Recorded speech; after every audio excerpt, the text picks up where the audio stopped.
Education with Shantanu চ্যানেলে তোমাদের সকলকে স্বাগত জানাই। আজকে আমার আলোচ্য বিষয় এইচএস 2026 অ্যাডমিট কার্ড, অর্থাৎ উচ্চ মাধ্যমিক চতুর্থ সেমিস্টারের অ্যাডমিট কার্ড কবে দেবে এবং যাদের তৃতীয় সেমিস্টারের সাপ্লিমেন্টারি পরীক্ষা রয়েছে তাদের অ্যাডমিট কার্ড কবে দেবে, যেই তারিখ ওয়েবসাইটে দিয়েছিল সেই তারিখটা আবার কেন পিছানো হলো, সমস্ত কিন্তু জানাবো আজকের ভিডিওতে।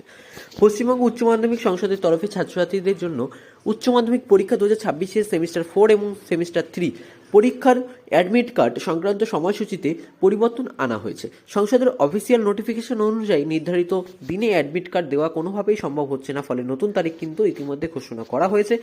সংসদের বিজ্ঞপ্তিতে জানানো হয়েছে বার্ষিক কর্মপরিকল্পনা অনুযায়ী 21শে জানুয়ারি 2026 তারিখে অনলাইন পোর্টালের মাধ্যমে কিন্তু অ্যাডমিট কার্ড দেওয়ার কথা ছিল, কিন্তু পুরনো সিলেবাসের পরীক্ষা সংক্রান্ত বিভিন্ন সামগ্রী 28শে জানুয়ারি 2026 তারিখে রাজ্যের বিভিন্ন ক্যাম্পের মাধ্যমে স্কুল ও পরীক্ষা কেন্দ্রগুলিতে পৌঁছে দেওয়া হবে।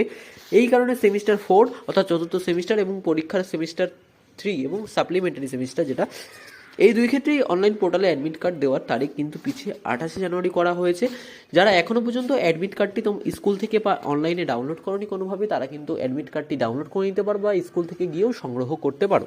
এর সাথে সাথে যদি বলে রাখি, তোমরা যারা 12 পাস করার পর স্কলারশিপের জন্য আবেদন করতে চাও তারাও কিন্তু চাইলেই স্কলারশিপের জন্য আবেদন করতে পারো, যদি তোমাদের কোনো বিষয়ে 60% উপরে নাম্বার থাকে, অর্থাৎ তোমাদের প্রতিটি সাবজেক্টে মিলিয়ে যদি তোমাদের 60%-এর উপর নাম্বার থাকে তাহলেই কিন্তু তোমরা আবেদন করতে পারবে এসবিএমসিএম স্কলারশিপ 2025 এবং 2026 শিক্ষাবর্ষে। এসবিএমসিএম সংক্রান্ত যদি তোমাদের কোনো আপডেট দরকার হয়ে থাকে তাহলে কিন্তু আমাকে জানাতে পারো, এই আপডেটগুলো কিন্তু আমি তোমাদের প্রদান করে থাকি। তো ভিডিওটি তোমাদের কেমন লাগলো তা কিন্তু অবশ্যই জানাবে। চ্যানেল নতুন হয়ে থাকলে চ্যানেলটিকে অবশ্যই সাবস্ক্রাইব করে দেবে।